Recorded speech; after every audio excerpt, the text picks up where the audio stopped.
ونشر الرياح برحمته وابتدى بسحور میدان ارض اول الدین معرفت الجبار والصلاة والسلام على سید العرب والعجم سیدنا و مولانا ابی القاسم محمد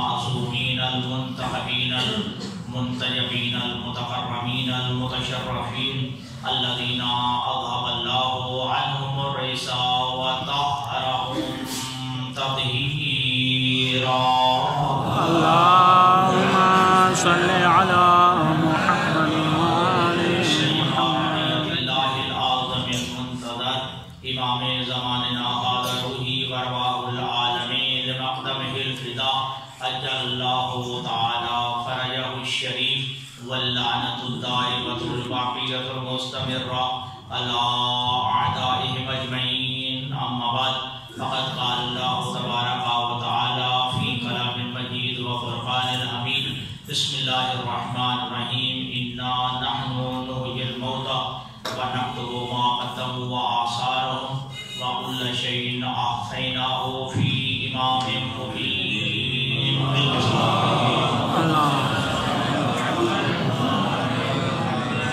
سامعین گرامی قدرجن مرحومین مرحومات بالخصوص حاجی شریف حسین مرحوم اور عزیزم عابد علی جعفری صاحب کے بالاخص اس سال ثواب کے لیے مجلس ترحیم کا پروگرام ہے، لہذا تمام صاحبان سے التماس ہے کہ برادر عابد علی جعفری صاحب کے بلندی درجات کے لیے اور ان کی روح کو شاد ہونے کے لیے اور آخرت کی منازل ان پر آسان ہونے کے لیے ایک دفعہ الحمد 3 دفعہ سورۃ اخلاص کی دعائے خداوند متعال کا تصدق عین اطہار ان سورہ قرآن کا ثواب کثیر اور سورۃ یاسین بھی پڑھی ہے، اس کا ثواب کثیر. حاجی شریف سے مرحوم اور ان کے اہلیہ مرحوم اور جعفری مرحوم بالخصوص اور بالاخص برادر عابد حسین جعفری مرحوم کے روح پر فضل کو اصال فرمائے، پروردگار مرحومین کے درجات بلند فرمائے، پروردگار مرحومین کے صغیر و کبیر گناہ معاف فرمائے، پروردگار آخرت کی تمام منازل ان پر آسان فرمائے، ہر منزل پر محمد و اہل بیت محمد کی شفاعت نصیب فرمائے. پروردگار اعظم عابد حسین جعفری صاحب کے اہل خانہ کو، بچوں کو، برادران کو پروردگار صبر جمیل عطا فرمائے. پروردگار عابد حسین کے یتیموں کی آپ خود کفالت فرمائے. پروردگار ان یتیموں کو دنیا کی کسی مصیبت اور پریشانی جتنی بھی ہے ممکن ہے پروردگار ان بچوں کو محفوظ فرمائے. پروردگار ہماری تمام دعائیں جو مانگی گئی ہیں پروردگار ان کو درجے قبولیت عطا فرمائے. ایک دفعہ مل کے صلوات پڑھیں محمد والے اللهم صل على محمد. پیغمبر گرامی قدر کا ارشاد گرامی ہے اذکروا موتاکم بالخیر، اپنے مردوں کو، اپنے مر جانے والوں کو خیر کے ساتھ یاد کرو، خیر کے ساتھ ان کا ذکر کرو. مرنے کے بعد بھی اس مرنے والے کی برائی کرنا، مرنے والے کی خرابیوں کو، ان کے گناہوں کو لوگوں تک عیاں کرنا شریعت مقدسہ نے حرام قرار دیا ہے. جس طرح زندگی میں کسی زندہ بندے کے عیب اور اس کی برائیوں کو بیان کرنا، عیب کرنا حرام قرار دیا ہے. اور حرام ہی نہیں، آپ بہتر جانتے ہیں کہ جو گناہان کبیرہ کی فہرست شہید محراب حضرت آیت اللہ دست غیب شیرازی نے جو گناہان کبیرہ کی وہ فہرست اور لسٹ بنائی ہے، اس میں کسی مومن کے عیبوں کو دوسروں کے سامنے عیاں کرنے کو گناہان کبیرہ میں شمار کیا ہے اور اس کو حرام قرار دیا ہے، اور وہ بھی فرمان معصوم کے مطابق. یہاں پہ ایک بات کا ازالہ اور غلط فہمی کا ازالہ کرنا ضروری ہے. بعض بندے بعض لوگوں کے عیب اور ان کے گناہوں کو، برائیوں کو، خرابیوں کو دوسروں کے سامنے بیان کرتے ہیں، اور جب انہیں منع کیا جاتا ہے، روکا جاتا ہے، تو وہ کہتے ہیں کیا یہ گناہ اس کے اندر موجود نہیں ہے؟ کیا میں نے کوئی غلط کہا ہے؟ کیا میں نے جو ہے یہ سچ نہیں کہا؟ کیا اس کے اندر خرابی نہیں ہے؟ تو آپ کی فقہ جعفری، فقہ آل محمد یہی کہتی ہے کسی کے اندر جو گناہ ہو، خرابی ہو، عیب ہو، اسی کو تو غیبت کہا جاتا ہے اور یہ حرام قرار دی گئی ہے۔ اسی کو تو غیبت قرار دی گئی ہے، اسی کو ہی غیبت کہتے ہیں جو کسی کے اندر وہ خرابی ہو، گناہ ہو، عیب ہو اور دوسروں کے سامنے بیان کرنا، اسی کو غیبت کہا جاتا ہے۔ اور اس کو قرآن مجید میں اللہ نے ان لفظوں میں بیان کیا ہے کہ تم میں سے کوئی بندہ یہ چاہتا ہے کہ اپنے مردہ بھائی کا گوشت کھائے، کوئی بندہ اس بات کو پسند کرتا ہے کہ اپنے مردہ بھائی کا گوشت کھائے، گویا کسی مومن کی غیبت کرنا یہ اپنے مردہ بھائی کے گوشت کھانے کے مترادف ہے۔ جو قرآن کہہ رہا ہے، اللہ کے فرمان میں یہ موجود ہے، تو لہذا کوئی تم میں سے بندہ یہ پسند کرے گا، یقیناً کوئی پسند نہیں کرے گا کہ اپنے بھائی کا کوئی گوشت کھائے، پسند نہیں کرے گا۔ تو جب تم یہ پسند نہیں کرتے کہ اپنے بھائی کا گوشت کھاؤ، تو اپنے بھائی کے پھر عیب کیوں بیان کرتے ہو؟ پھر اپنے بھائی کی خرابیاں کو بیان کرتے ہو؟ یہاں پہ تھوڑی سی وضاحت ہو جائے، جو کسی کے اندر عیب ہو، گناہ ہو، خرابی ہو، اس کو بیان کرنا حرام ہے، اسے غیبت کہا جاتا ہے۔ اور جس کے اندر کوئی خرابی ہے ہی نہیں، گناہ ہے ہی نہیں، عیب نہیں ہے، اور بنا کے بیان کرنا، اسی کو بہتان کہتے ہیں۔ شریعت نے اس کو غیبت سے بھی بڑا گناہ قرار دیا ہے۔ ہے نا غلط فہمی؟ غلط فہمی یار میں تو جو بیان کیا اس کے اندر وہ خرابی تھی، وہ عیب ہے، ٹھیک ہے؟ جس کے اندر وہ عیب ہو، خرابی ہو، گناہ ہو، اور وہ کسی جو ہے دوسرے مومنین کے سامنے اس کو حیا کرنا، آشکار کرنا، ظاہر کرنا، اس کو غیبت کہا جاتا ہے، اور یہ گناہ کبیرہ میں شامل ہے اور حرام ہے۔ اور جو کسی کے اندر خرابی ہے ہی نہیں، گناہ ہے ہی نہیں ہے، ٹھیک ہے جی، پھر جو ہے بنا کے بیان کرنا، اس کا مطلب ہے وہ اس میں نہیں تھا اور تو نے بیان کیا ہے، یعنی اپنی طرف سے گھر کے بیان کیا ہے، تو اس کو شریعت بہتان کہتی ہے، اور یہ غیبت سے بھی بڑھ کر گناہ ہے۔ لہذا جہاں زندگی میں کسی کے عیب بیان کرنا حرام ہے، مرنے کے بعد بھی کسی کے عیب اور خرابیوں اور ان کی جو ہے غلطیوں کو بیان کرنا حرام قرار دیا گیا ہے۔ بلکہ کیا کہا؟ اذکروا موتاکم بالخیر، اپنے مردوں کو بھی یاد کرو تو خیر کے ساتھ یاد کرو، اپنے مرنے والوں کو بھی جو ہے یاد کرو تو خیر سے یاد کرو، یعنی جو مر گیا ہے اس کے عیب بیان نہ کرو، بلکہ زندگی میں جو اس کے اندر اچھائیاں تھیں، جو نیک کام کرتا تھا، جو اس کے اندر خیر موجود تھا، مرنے کے بعد ان خیر کو جو ہے بیان کرو، اس کے جو ہے اچھائیوں کو بیان کرو۔ اور کتنا بڑا جو ہے یہاں احتیاط کا مرحلہ ہے۔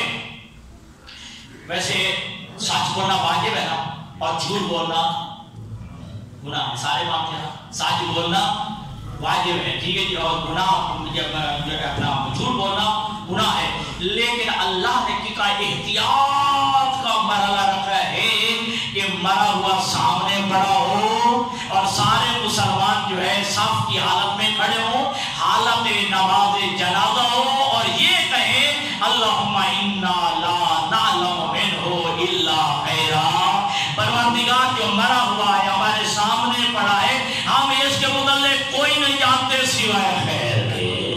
اے خوشبو دیے محمد والے محمد بلندر صلوات۔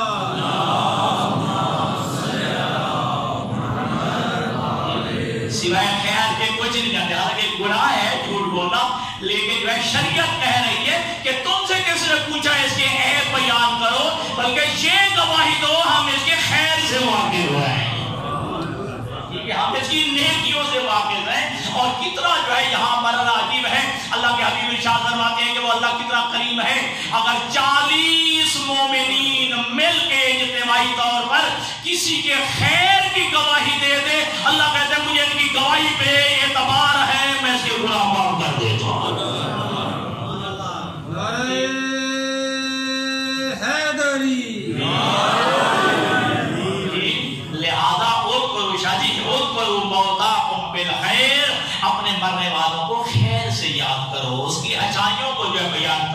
یہ جو ہے عیب بیان کرنا تمہارے ذمہ نہیں، اس کے خیر کو بیان کرنا تمہارا ذمہ ہے۔ تو مردوں کے کچھ حقوق ہیں، مرنے والوں کے بھی جو ہے زندوں پر کچھ حقوق ہیں۔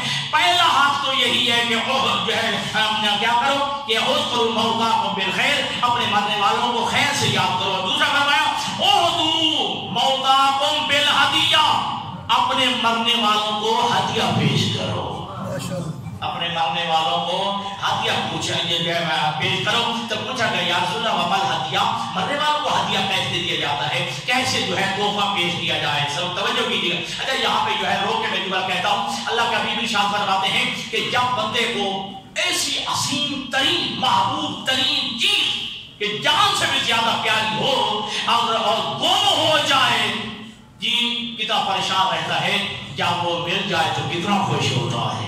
یہ جان سے بھی زیادہ پیاری تھی اور آج وہ چیز مجھے مل گئی ہے۔ اللہ کے حبیب فرماتے ہیں جس طرح تم اپنی گم شدہ چیز ملنے کے بعد خوش ہوتے ہو، جیسے تم زندہ لوگ مردے کو ہدیہ بھیجتے ہو، مردے بھی ایسے خوش ہوتے ہیں، ہمارے مرے ہوئے بھی ایسے ہی خوش ہوتے ہیں۔ اہدوا موتاکم بالہدیہ، اپنے مرنے والوں کو ہدیہ پیش کرو۔ تو پوچھا گیا یا رسول اللہ وما الہدیہ، بہترین ہدیہ مرنے والوں کے لیے کیا ہے؟ فرمایا الاستغفار، بہترین ہدیہ اور تحفہ مرنے والوں کے لیے اس کی مغفرت اور بخشش کی دعا کرنا ہے۔ سبحان اللہ سبحان اللہ۔ وہ ساتھ کیا لے گئے، جائیدادیں یہیں پہ چھوڑ گئے، بینک بیلنس یہی چھوڑ گئے، مال و دولت یہی چھوڑ گئے، ٹھیک ہے جی۔ اب ان کے لیے بہترین ہدیہ کیا ہے؟ بہترین ہدیہ ہے الاستغفار، مرنے والوں کے لیے جو ہے بخشش کی دعا کرنا، مغفرت کی دعا کرنا۔ اور مولا کائنات علی فرماتے ہیں الامانان من عذاب اللہ، توجہ کیجئے گا، اللہ کے عذاب سے بچنے کے دو امان تھے، دو ذریعے تھے اللہ کے عذاب سے بچنے تھے۔ ایک اللہ کے رسول تھے، عذاب خداوندی کے بچنے کا پہلا ذریعہ مصطفیٰ کی ذات تھی، وجود مصطفیٰ کو قرآن مجید میں ہے نا کہ وما قال اللہ لیعذبہم وانت فیہم، اے میرا حبیب میں ان پہ عذاب نازل نہیں کروں گا، تو ان میں موجود ہے۔ یہ علی بن ابی طالب نے کہا فرمایا تھا جب اللہ کے حبیب کو دفن کر لیا، اللہ کے حبیب کو دفن کر لیا ہے اور قبر مبارک پہ کھڑے ہو گئے، علی بن ابی طالب نے کہا کہ اللہ کے عذاب سے بچنے کے امان کے دو ذریعے تھے، ایک رسول کا وجود تھا جو دنیا سے ظاہرا چلا گیا، ایک موجود ہے جو قرآن کہتا ہے الاستغفار، اور وہ ہے بخشش کی دعا کرتے رہنا۔ وما قال اللہ معذبہم وانت استغفر اللہ، اللہ تم پہ کبھی بھی عذاب نازل نہیں کرے گا جب تم اللہ سے استغفار کرتے رہو گے۔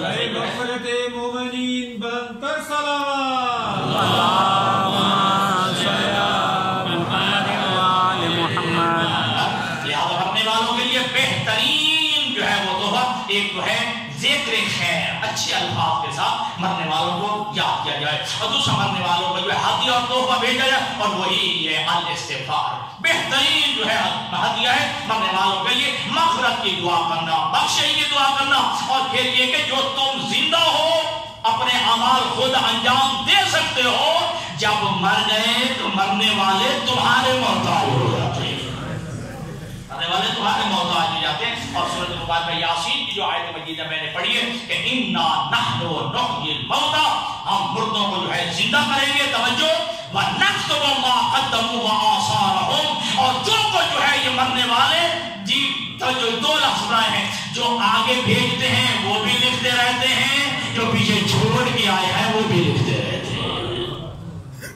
انسان دو کام کر سکتا ہے، ٹھیک ہے، ایک آثار اور بما قدمت ایدیہم۔ بما قدمت ایدیہم کون کرے گا؟ جو زندہ ہوگا، ٹھیک ہے جی۔ اب ہم زندہ ہیں نا، تو ہم بما قدمت ایدی ہم کر سکتے ہیں، اپنی زندگی میں جو کر سکتے ہیں، نماز پڑھ سکتے ہیں، روزہ رکھ سکتے ہیں، حج کر سکتے ہیں، زکات دے سکتے ہیں، خون دے سکتے ہیں، صدقات و خیرات دے سکتے ہیں، نیکیاں بجا لا جا سکتے ہیں، یا یتیم پروری کر سکتے ہیں، ہم جو ہے اداروں کے ساتھ جو ہے جو دینی ادارے ہیں ان کے ساتھ تعاون کر سکتے ہیں، مالی تعاون کر سکتے ہیں، اخلاقی تعاون کر سکتے ہیں، دین کی حمایت کر سکتے ہیں، مظلومین کی حمایت کر سکتے ہیں، ظالمین سے نفرت کر سکتے ہیں، تب کر سکتے ہیں جب ہم زندہ ہیں، ٹھیک ہے۔ تو اِنَّا نَحْنُ نُحْيِي الْمَوْتَىٰ، ہم مردوں کو زندہ کرتے ہیں. پہلے تو اللہ نے یہ فرمایا کہ مردوں کو زندہ کرنا ہمارا کام ہے، تمہارا کام نہیں ہے. ٹھیک ہے، اِنَّا نَحْنُ نُحْيِي الْمَوْتَىٰ، ہم مردوں کو زندہ کرتے ہیں. وَنَكْتُبُ مَا قَدَّمُوا وَآثَارَهُمْ، اور جو کوئی بندے آگے بھیجتے ہیں ہم اسے بھی لکھتے رہتے ہیں، اور جو چھوڑ کے جاتے ہیں انہیں بھی لکھتے رہتے ہیں. انسان کو اپنی زندگی میں جو کچھ کرے گا، آغا صاحب جو ہے وہ ایک جملہ بھی اکثر بیان کیا کرتے ہیں کہ ایک صحابی رسول ہے اور اللہ کی خدمت میں حاضر ہوتا ہے کہ یا رسول اللہ میرا والد گرامی جو ہے دنیا سے چلا گیا ہے، ٹھیک ہے، میں کیا عمل انجام دوں کہ میں اس پاک کی مغفرت کے لیے، بخشے کے لیے کیا کر سکتا ہوں؟ فرمایا صدقہ دے، خیرات کرو اللہ کی راہ میں، ٹھیک ہے. اور وہ ایک ذخیرہ جو کھجوروں کا پڑا ہوا تھا اللہ کی راہ میں جو ہے وہ خرچ کر دیا، ٹھیک ہے.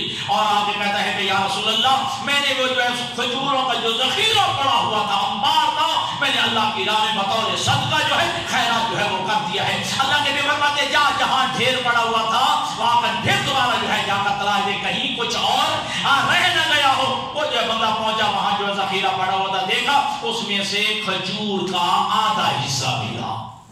خدمت پیغمبر میں کہتے ہیں کہ یا رسول اللہ خرمے کا آدھا حصہ ملا ہے. اللہ کے حبیب نے اٹھا کے یہی کہا اگر یہ آدھے حصہ جو ہے خرمے کا اگر یہ مرنے والا اپنی زندگی میں دے جاتا یہ بہتر تھا بنسبت اس کے کہ مرنے کے بعد ایک بہت بڑا انبار اللہ کی راہ میں دیا گیا ہے. اگر آپ جانتے ہیں نا حضرت ابو ذر غفاری رضی اللہ تعالیٰ عنہ، اور یہ شرف حاصل ہے ان کو، دو روایتیں ہیں، ٹھیک ہے، یا دوسرے یا تیسرا، کنفرم نہیں ہے، ٹھیک ہے، اہل سنت روایت نہیں ہے، دوسرے یا تیسرے یہ فرد ہے حضرت ابو ذر غفاری جو اسلام لانے والے ہیں، ٹھیک ہے، اسلام کا اظہار کرنے والے ہیں. دوسرے یا تیسرے فرد ہیں حضرت ابو ذر غفاری، اور شرف ہے حضرت ابو ذر غفاری کو. اور صدیق دو قسم کے، ایک معصومین میں صدیق ہے اور ایک غیر معصومین میں صدیق ہے. جو معصومین میں صدیق ہے وہ لقب علی کو ملا ہے، جو غیر معصومین میں صدیق ہے وہ لقب جناب ابو ذر غفاری رسول اللہ سبحان اللہ.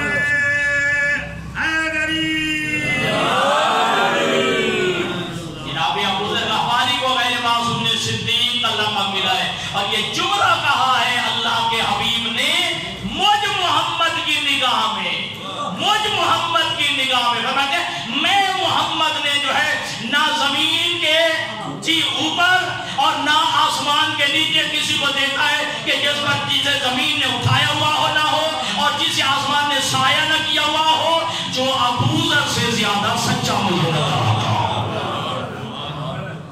ابو ذر سے زیادہ یوسف زہرا بلند ترس والا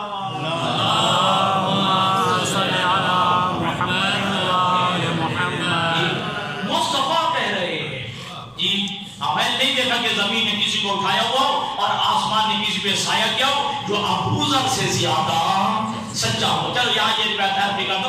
اللہ کے حبیب فرماتے ہیں میرے نبی سے بڑھ کر تو کائنات میں کوئی افضل ترین میرا نبی نہیں ہے. صدیق اور صادق نبی میرے نبی سے بڑا کوئی نہیں ہے. جسے صادق کا لقب جو ہے کافروں نے بھی مان لیا ہے، جسے صادق کافروں نے بھی مان. اللہ کے نبی ارشاد فرماتے ہیں کہ میرا ہی جو ہے حضرت ابو ذر یہ زود میں حضرت عیسیٰ کے برابر ہے، یہ زود میں حضرت عیسیٰ کے برابر ہے. مثل عیسیٰ ہے زود میں میرا یہ جو ہے جناب ابو ذر غفاری. اور حضرت ابو ذر غفاری بڑے جو ہے جری تھے، بڑے بہادر تھے، اور اتنے بہادر تھے کہ وہ پھر پرواہ نہیں کرتے تھے جو بھی قرآن کے خلاف اور سیرت رسول کے خلاف بیان کرتا تھا حضرت ابو ذر غفاری سے ٹوک دیتے تھے. چاہے وہ حاکم ہوتا تھا، چاہے کوئی خلیفہ ہوتا تھا، کوئی بھی حکمران ہوتا تھا، ابو ذر غفاری بابانگے دو جو ہے وہ ٹوک دیا کرتے تھے. اتنے جری تھے. ولایت علی کا جو ہے وہ نور جو ہے اپنا اترا تھا، اس ولایت علی کا نور نے اترا بہادر بنا دیا تھا کہ پھر پرواہ نہیں کرتے تھے. یعنی یہ غیرت ایمانی تھی. یہاں پہ ایک جملہ کہتا ہے، جب ایک عالم دین کے بارے میں مشہور ہے، وہ بڑے کی سخت گیر ہے، بڑے سخت گیر ہے. محفل میں بیٹھ کے بندوں نے کہا اس میں مولوی صاحب بات یار وہ عالم دین بڑے سخت ہیں، بڑا سخت پڑھتے ہیں. ایک عالم دین نے کہا جس میں جتنی غیرت ایمانی زیادہ ہوتی ہے جی وہ دین کی توہین دیکھتے ہوئے برداشت نہیں کر سکتا ہے. ٹھیک ہے جی. تو لہذا ابو ذر غفاری جو ہے وہ بڑے بڑے اور جناب ابو ذر غفاری کا جو منہ بند کرنے کے لیے شادی رات کی تاریکی میں 100 دینار کی 3 تھیلیاں بھیجی گئی. توجہ 3 تھیلیاں اشرفیوں کی دیناروں کی. یہ دینار سونے کا ہوتا ہے. ٹھیک ہے جی. 100 جو ہے اشرفیوں کے جو ہے وہ اپنے جو ہے 3 تھیلیاں جناب ابو ذر غفاری کے گھر میں بھیجی گئی. ٹھیک ہے. دستخط تھی حضرت ابو ذر غفاری کا یہ جی حاکم نے آپ کے لیے بھیجی ہے.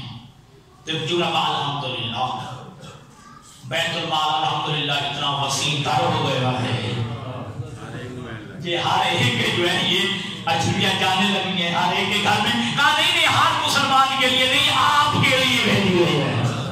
مقصد کیا تھا تاکہ ابو ذر غفاری جو ولایت علی کے سب سے بڑے جو ہے وہ جری بہادر جو ہے ولایت علی پہ بولنے والے تھے اور سب سے بڑے مقر اور اقرار کرنے والے ولایت علی کے اور حامی علی ابن سب سے بڑے ابو ذر غفاری تھے تاکہ اشرفیوں کا لالچ دے کے ابو ذر غفاری کی زبان بند کی جا سکے. ٹھیک ہے جی. نہیں یہ صرف آپ کے لیے ہے. ٹھیک ہے جی. اور 2 جملے کہے ابو ذر غفاری نے. پہلا جملہ کہا تم نے جو ہے اتنا مجھے علی فروش سمجھ لیا ہے کہ میں علی کو 300 دینار میں بیچ دوں گا. تم نے مجھے علی فروش سمجھا ہے کہ میں جو ہے 300 دینار میں جو ہے میں جو ہے علی کو بیچ دوں گا. یہ ممکن نہیں ہے جی. اور دوسرا جو ہے اور یہ علی نے جملے کب کہے نجد علاقہ میں ابو ذر غفاری کو یاد کر کے یہ جملے علی ابن ابی طالب خود آپ کو یاد کیے. ٹھیک ہے. ابو ذر غفاری کی وفات کے بعد جب جناب رمضہ میں آپ کی شہادت ہو جاتی ہے وہ صحرائے رمضہ میں تو اس کے بعد یاد کرتے ہوئے علی ابن ابی طالب نے ابو ذر غفاری کو یاد کر کے جملے پہ اور آپ کی آنکھوں میں آنسو تھے. ٹھیک ہے. کیسا تھا وہ ابو ذر غفاری. بیان کرتے کرتے وہ 300 دینار آئے. اچھا ٹھکرا دیے کہ تو نے جو ہے علی کو 300 دینار کے بدلے میں سمجھائے کہ میں چھوڑ دوں گا. اور اگلا جملہ کہا ہے تم پہ جو ہے اللہ کا غضب ہو. علی کی قیمت 300 دینار لگائیے. ممکن ہی نہیں ہے کہ میں 300 دینار کے بدلے میں علی کو چھوڑ دوں, علی کی ولایت چھوڑ دوں, علی کی محبت چھوڑ دوں. جاؤ واپس لے جاؤ. بعد وہ اگلے جملے کو بہت سخت ہے. علی ابن ابی طالب جو ہے ابو ذر غفاری کو یاد کر رہے ہیں. یہ کہتے کہتے جملہ کہا جس رات ابو ذر غفاری نے 300 دینار کی بنا ابو ذر غفاری نے ٹھکرائے, علی کہتے ہیں وہ تیسری رات تھی ابو ذر کے گھر میں فاقہ تھا. تیسری رات تھی ابو ذر غفاری کے گھر میں فاقہ تھا. ٹھیک ہے. یہ ابو ذر غفاری جو ہے ایک جملہ وہ ارشاد فرماتے ہیں کہ تم نے اپنی دنیا کو جب پوچھا گیا نا کہ کیا وجہ ہے کہ ہمیں موت سے موت سے ڈرتے رہتے ہیں, تو وجہ کیا ہے؟ قال لأنکم امرتم الدنیا وخربتم الآخرہ. تم موت سے گھبراتے اس لیے تم نے اپنی دنیا آباد کر رکھی ہے, آخرت برباد کر رکھی ہے. اس وجہ سے جو ہے تم موت سے گھبراتے ہو. تو حضرت ابو ذر غفاری کہتے ہیں کہ علی کی ولایت پہ رہتے ہوئے بندہ دنیا سے چلا جائے اس سے بڑی کائنات میں نعمت ہی کوئی نہیں,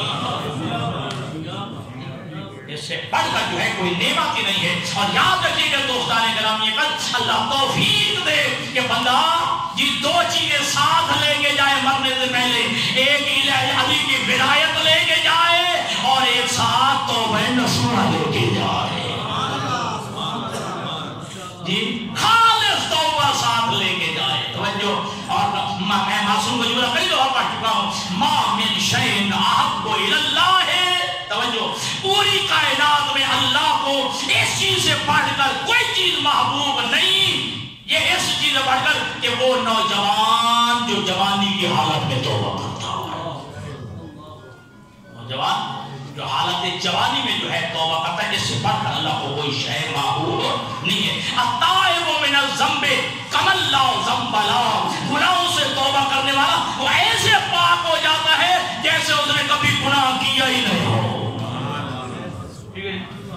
کا ایک بہت بڑا ڈاکو تھا، وہ ڈاکے مارتا تھا، چوریاں کرتا تھا. اس کا جو ہے وہ بیٹا وہ بھی 8 9 10 سال کا ہو گیا. اور آپ کو پتہ ہے نا ہر بندہ یہی چاہتا کہ میرا بیٹا بھی یہی کام کرے. اکثر یہی ہے. عالم دین چاہتا ہے کہ میرا بیٹا بھی عالم دین بنے. ذاکر کا بیٹا چاہتا وہ ذاکر چاہتا ہے میرا بیٹا بھی ذاکر بنے. جو دکاندار ہے وہ چاہتا ہے کہ میرا بیٹا بھی یہ دکاندار بنے. اب بھائی رجب بھی یہی چاہتے ہیں کہ میرے بیٹے بھی میری فیلڈ میں آ جائیں. تو 8 9 10 سال کا بچہ جی اب ڈاکو بھی یہی چاہتا تھا جی چور یہی چاہتا تھا کہ یہ بھی چوریاں سیکھے. سکھانے کے لیے ٹریننگ کے لیے ساتھ لے گیا. ٹریننگ دینے کے لیے سکھانے کے لیے بچے کو بھی ساتھ لے گیا. ٹھیک ہے جی. ایک خرما تھا کھجور کا درخت. کہتا کہ میں اوپر سے جا کر جو ہے وہ خرمے توڑتا ہوں، تو میرے بیٹا نیچے کھڑا ہو دیکھتا رہے کہ کوئی ہمیں دیکھ نہ رہا. تو وہ رکھا ہوگا ٹھیک ہے کہ کوئی دیکھے نہ. وہ بندہ جو ہے اوپر چڑھا. ابھی جو ہے کمند ڈال کی جائے رہا تھا. ابھی خرمے کے قریب نہیں پہنچا تھا کہ پیچھے بیٹا جو نیچے کھڑا تھا آواز دے کے کہتا بابا کوئی بندہ دیکھ رہا ہے، کوئی دیکھ رہا ہے. جلدی سے نیچے اترا. ادھر ادھر دیکھا کہاں ہے بیٹا؟ مجھے تو کوئی نظر نہیں آیا. کہا کوئی نہ دیکھا وہ دیکھ رہا ہے. کوئی نہ دیکھ رہا وہ دیکھ رہا ہے. بیٹے کے یہی بات نے ایسا اثر کیا. توبہ توبہ نسوہ حال توبہ. ٹھیک ہے جی. اور جس کو کے بارے میں یاد تھا جس کا مال چرایا تھا ٹھیک ہے جی معافیا مانگنے لگا، تلافیاں کرنے لگا، ان سے معذرت کرنے لگا. میں مال دے نہیں سکتا، کھا چکا ہوں، یہ ہے وہ ہے. ایک یہودی کے پاس گیا. میرا جو ہے اتنا سونا میں نے تیرا چرایا تھا ٹھیک ہے جی اب مجھے معاف کر دے، میرے پاس نہیں ہے. ٹھیک ہے میں نے سب کی توبہ کر لی ہے. وہ تو کہا پہلے تو مجھے پتا نہیں تھا میرا چور کون ہے. پہلے تو مجھے پتا نہیں تھا نا میرا چور کون ہے. آپ کو پتا چل گیا تو ہی چرانے والا ہے. میرا تو یہ واپس کر. جب تک نہیں دو گے میں تجھے معاف نہیں کروں گا.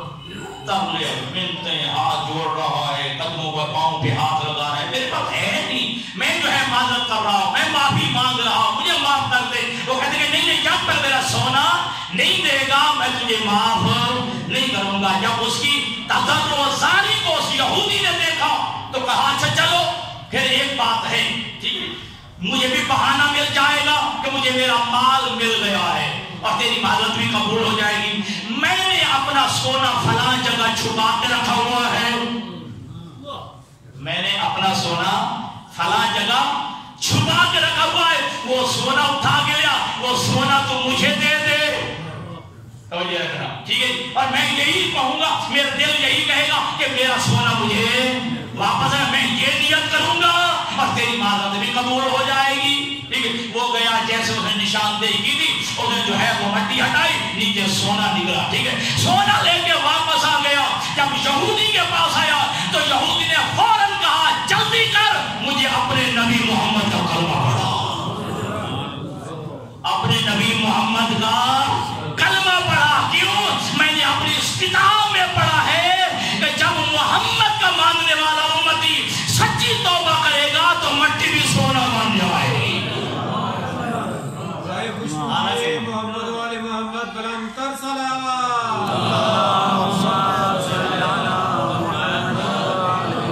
میں نے وہ سونا وہاں پہ چھپایا ہوا نہیں تھا. ٹھیک ہے جی میں نے آزمانے کے لیے کہ واقعی تو نے سچی توبہ کی ہے. اگر توبہ خالص بندہ کر لے، توبہ نصوحہ کر لے تو میں نے ساتھ کتابوں پڑھے محمد کا امتی جو ہے جب سچی توبہ کرے گا اس کے ہاتھ پہ مٹی بھی سونا بن جائے گی. تو لہذا اللہ سے دعا کیجیے اللہ ہمیں جو ہے مرتے دم تک جو ہے یہ دو نعمتیں ساتھ لے جانے کی توفیق عطا فرمائے. ایک ولایت علی ہو، ایک سچی توبہ. إِنَّ نَحْنُ نُحْيِي الْمَوْتَ وَنَكْتُبُ مَا قَدَّمُوا وَآثَارَهُمْ وَكُلَّ شَيْءٍ أَحْصَيْنَاهُ فِي إِمَامٍ مُبِينٍ. ہم جو ہے مردوں کو زندہ کرتے ہیں اور جو کچھ جو ہے یہ بندے آگے بھیجتے ہیں اسے بھی لکھتے رہتے ہیں اور جو کچھ جو ہے یہ بندے پیچھے چھوڑ کے آتے ہیں ہم اسے بھی لکھتے رہتے ہیں. اور اللہ کتنا کریم ہے، اللہ کتنا جو ہے مہربان ہے. روایت کے الفاظ یہ ہر جی ایک رات یا 24 گھنٹے کے بعد یہ شفٹ بدل جاتی ہے، شفٹ بدل جاتی ہے، ٹھیک ہے؟ یہ جو ہے ملکان المقربان جو ہے یہ جو ہے شفٹ بدل جاتی ہے. کیوں؟ کہا اس لیے کہ یہ جو گناہوں سے آگاہ ہو چکے ہیں، ٹھیک ہے جی، ان کو تو پتہ چل گیا نا، ٹھیک ہے، یہ گناہ لکھ چکے، اگلے جو ہے وہ اس کے گناہوں سے آگاہ نہ ہو سکے. اللہ شفٹ بدل دیتا ہے. اور میں نے وہ واقعہ سنایا تھا کوئی دن پہلے، کوئی تہیدی تہرانی کا، ٹھیک ہے، وہ حضرت موسیٰ علیہ السلام کو ایک بندے نے کہا کہ اللہ کے نبی آپ جاتے رہتے ہیں نا حضور پہ، تو میں نے فلاں گناہ کیا تھا، گناہ بھی بتا دیا، میں نے وہ گناہ کیا تھا، اب میں نے بڑی توبہ کی ہے، مغفرت مانگی، اللہ سے استغفار کیا ہے، بس اللہ سے پوچھ کیا نا وہ میرا گناہ معاف ہو گیا ہے، اللہ نے جو ہے میری جو ہے توبہ قبول کر لی ہے. حضرت موسیٰ علیہ السلام کو حضور پہ گئے اور اس بندے کا نام لے کے کہا، وہ بندہ پوچھ رہا تھا پروردگار کہ میں نے فلاں گناہ کیا ہے، ٹھیک ہے، کیا وہ میرا معاف ہو گیا ہے؟ کیا میں نے جو ہے وہ سچی توبہ کی ہے، وہ توبہ میری قبول ہو گئی ہے؟ خالق کی آواز آئی ہے، میرا موسیٰ نبی جا کر میرے بندے کو کہے میں نے جو تیرا گناہ معاف کر دیا ہے، میں نے تیری توبہ قبول کر لی ہے، لیکن میرا ایک تو اسے گیلا ہے، وہ گیلا یہ ہے کہ تو نے اپنا گناہ کسی اور کو کیوں بتایا، گواہ بنا لیا، تو نے اپنا گناہ کسی اور کے سامنے آشکار کیوں کیا ہے. ٹھیک ہے جی، اپنا گناہ جو ہے اللہ جو ہے اتنا ستار العیوب ہے، اللہ نے کتنے عیب ہمارے چھپائے ہوئے ہیں، تو اللہ غفور رحیم ہے. تو ہم جو کچھ بھی جو ہے آگے بھیج رہے ہیں، اللہ جو ہے وہ دیکھ رہا ہے. فرشتے حالانکہ نسبت یہ اپنی طرف اِنَّا نَحْنُ نُحْيِي الْمَوْتَ وَنَكْتُبُ مَا قَدَّمُوا، ٹھیک ہے جی، اپنی طرف اللہ نے نسبت یہ ہم لکھتے رہتے ہیں، جو کچھ بندے آگے بھیجتے ہیں وہ بھی لکھ رہے ہیں، اور جو کچھ وہ چھوڑ کے آتے ہیں وہ بھی ہم لکھتے رہتے ہیں. بس عزیزان گرامی، اب کائنات میں جو ہے ان سے بڑی کوئی نعمت نہیں ہے جو اللہ نے نعمت عظمیٰ ہمیں جو اللہ نے محمد و آل محمد کی صورت میں عطا کی ہے. ثم لتسألن یومئذ عن النعیم، آخری جو آپ نے دعوت تمام کرو، ثم لتسألن یومئذ عن النعیم. اور کوئی دن پہلے ایک عالم دین، جید ترین عالم دین پاکستان کے اور معتمد ترین عالم دین، اور وہ کہتے ہیں پورے احکامات جتنے ہیں، ہم ذمہ داری لوگ کہہ رہے تھے، جتنا سب سے زیادہ بیان اور جتنا سب سے زیادہ زور نبی نے اس بات میں دیا ہے، کسی اور بات پہ نہیں دیا. کیا؟ سب سے زیادہ نبی نے علی منوانے پہ زور دیا ہے. سب سے زیادہ زور جو ہے اللہ کے نبی نے علی منوانے بھی دیا ہے. اور بڑا خوبصورت جو لگا ہے 70 دن بعد، ٹھیک ہے جی، پیغمبر اسلام کیا یہ جو 18 ذی الحجہ اس کے بعد 70 دن بنتے ہیں جو اللہ کے نبی زندہ رہے، ٹھیک ہے. اور یہی سوال کہتا الست اولیٰ بکم من انفسکم، کیا میں تمہارے نفسوں پر خود تم سے بھی زیادہ حق نہیں رکھتا؟ آپ بھی مانتے ہیں نا کہ ہمارے نفسوں پر ہم سے بھی زیادہ ہمارے نبی حق رکھتے ہیں، ٹھیک ہے، پیغمبر حق رکھتے ہیں. انہوں نے تو بڑا خوبصورت جملہ میں جو کہ میرا موضوع نہیں، وہ کہتے ہیں عجیب بات ہے، ہم سارے ماننے کے لیے تیار ہیں، میرے نفس پر، میری جان پر مجھ سے بھی زیادہ میرا نبی حق رکھتا ہے. جان پر حق رکھتا ہے، کیا میرے مال پہ حق نہیں رکھتا ہے؟ جی، میری جان پر میرا نبی سب سے زیادہ حق رکھتا ہے، مجھ سے بھی زیادہ. مجھے اختیار نہیں ہے کہ اپنی جان کو میں جو استعمال میں لے آؤں، لیکن میرے نبی کو اختیار ہے، میرے نبی کو یہ حق حاصل ہے کہ میری جان کو جب چاہے، جہاں چاہے، جیسے چاہے، میرے نبی کو جو ہے جان کو استعمال کرنے کا حق ہے. میرے نبی کہے چلو تو چلنا واجب ہے، رکنا حرام ہے، ٹھیک ہے جی. میرا نبی کہے جنگ میں جاؤ تو جانا واجب ہے، پیچھے رہنا حرام ہے، ٹھیک ہے جی. میرا نبی کہے استقرار پاؤں جو ہے تمہارے لڑکھڑائے نہیں، جنگ کے لڑنا ہے تو پھر جنگ کے لڑنا واجب ہے، بھاگنا حرام ہے، بھاگنا حرام ہے. اور اگر آپ کو یاد ہو، بات لمبی ہو جائے گی، سوال آ گیا، وہ نام لکھا ہوا ہے تاریخ میں، وہ جو صاحب مطالعہ وہ جانتے ہیں کہ مسجد نبوی ہے، اللہ کے نبی نے ایک صاحب کو بلایا اور نماز پڑھ رہے تھے، ٹھیک ہے، اللہ کے نبی نے بلایا وہ نماز پڑھتا رہا، پھر اللہ کے نبی نے بلایا نماز پڑھتا رہا، تیسری دفعہ اللہ کے نبی نے جب آواز دیے وہ جلدی سے دوڑ کے خدمت پیغمبر میں کہتے لبیک یا رسول اللہ انا حاضر، اللہ کے حبیب میں حاضر ہوں۔ اللہ کے نبی نے فرمایا پہلے تو 2 مرتبہ بلایا ہے کھانا، کہتا یا رسول اللہ نماز پڑھ رہا تھا، حالت نماز میں تھا۔ اللہ کے نبی فرماتے ہیں تجھے نماز بتائی کس نے؟ اللہ کے نبی فرماتے ہیں کہ تجھے نماز بتائی کس نے؟ کہتا یا رسول اللہ آپ نے بتائی ہے۔ تو فرمایا جس نبی نے تجھے نماز بتائی ہے وہ نبی تجھے بلا رہا تھا۔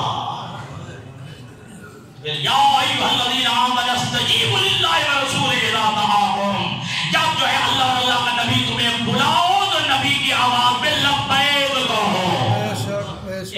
تو اب نبی جو ہے جو کہے ماننا واجب، اس سے پیچھے ہٹنا حرام ہے۔ توجہ کیجیے، تو جب نبی ہمارے نفسوں پر جو ہے سب سے زیادہ حق رکھتا ہے، جب اقرار لے لیا تو قالوا بھلا یا رسول اللہ، سب نے کہا ہاں یا رسول اللہ، ہمارے نفسوں پر آپ سب سے زیادہ حق رکھتے ہیں، فوراً کہا پھر من کنت مولا فہذا علی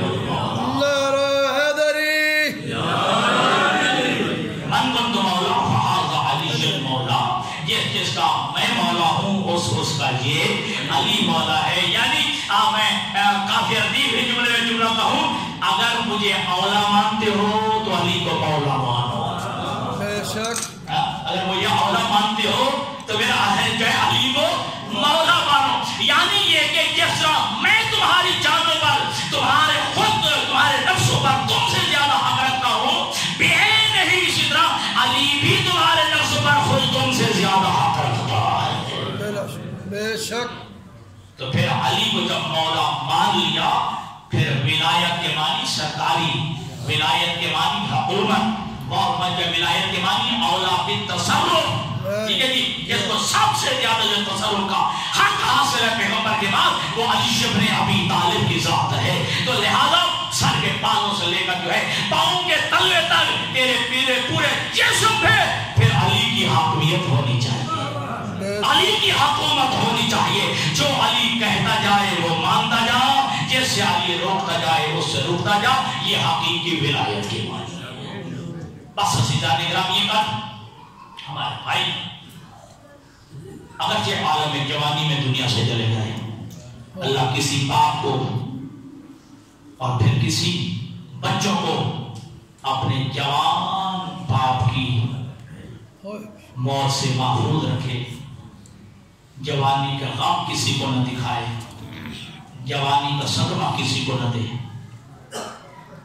یہ ایک جوان تھا، جب سید سجاد سے کہا نا منہال نے مولا آپ کب تک روتے رہیں گے، تو سید سجاد نے ایک جملہ کہا تھا، ایک یوسف بچھڑ گیا تھا، لیکن یعقوب نبی کو یقین تھا وہ زندہ ہے، لیکن فراق یوسف میں روتے روتے قرآن کہتے ہیں وَابْيَضَّتْ عَيْنَاهُ، جناب یعقوب کی آنکھیں سفید ہو گئی تھی، بینائی چلی گئی تھی۔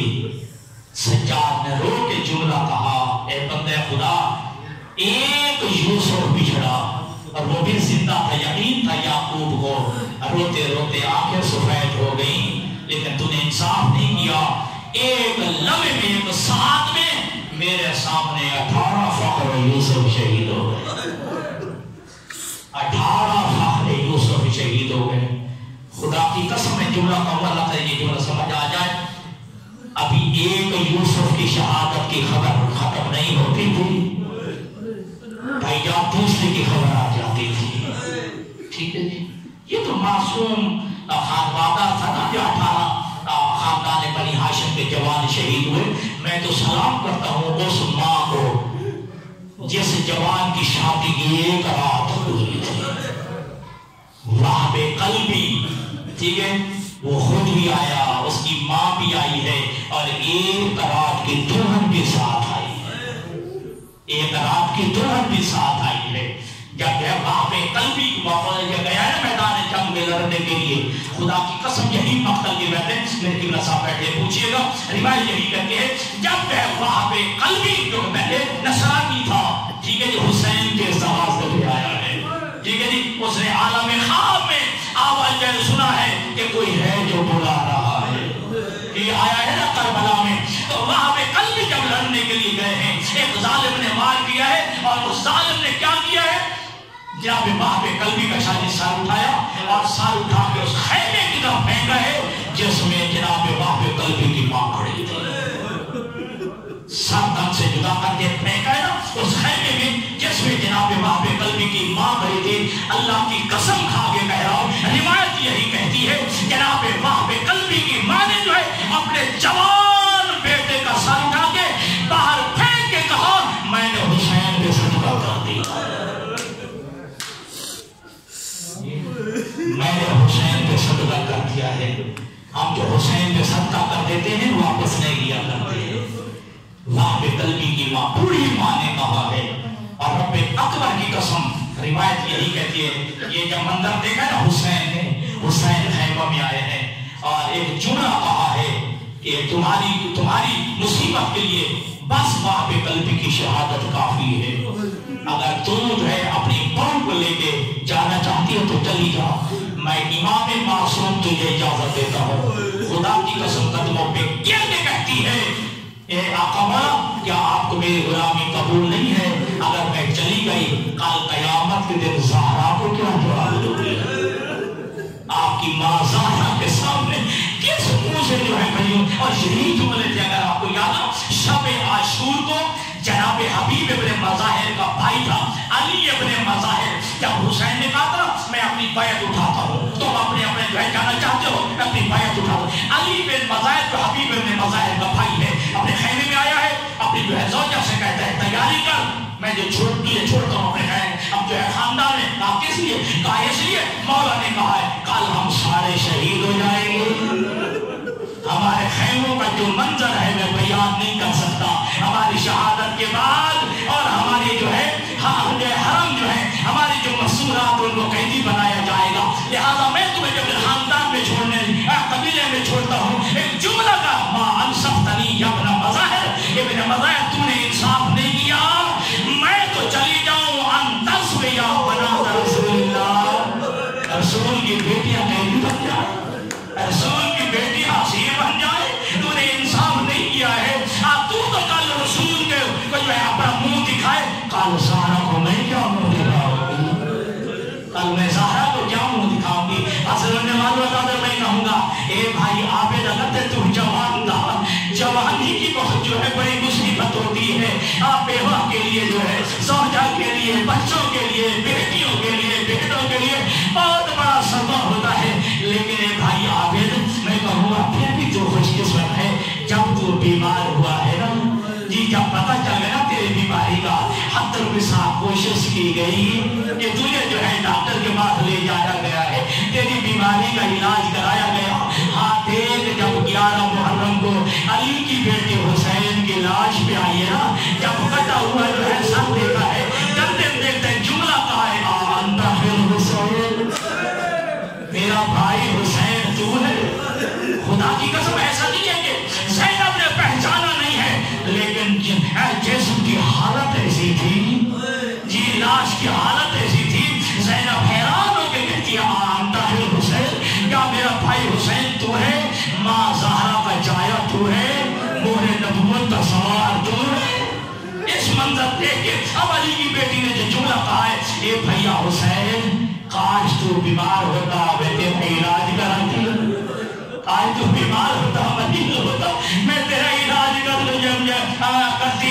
اگر تو جو ہے سفر پہ گیا ہوا تھا میں تیرا انتظار کرتی. لیکن بھیا تو ایسی منزل کی جانب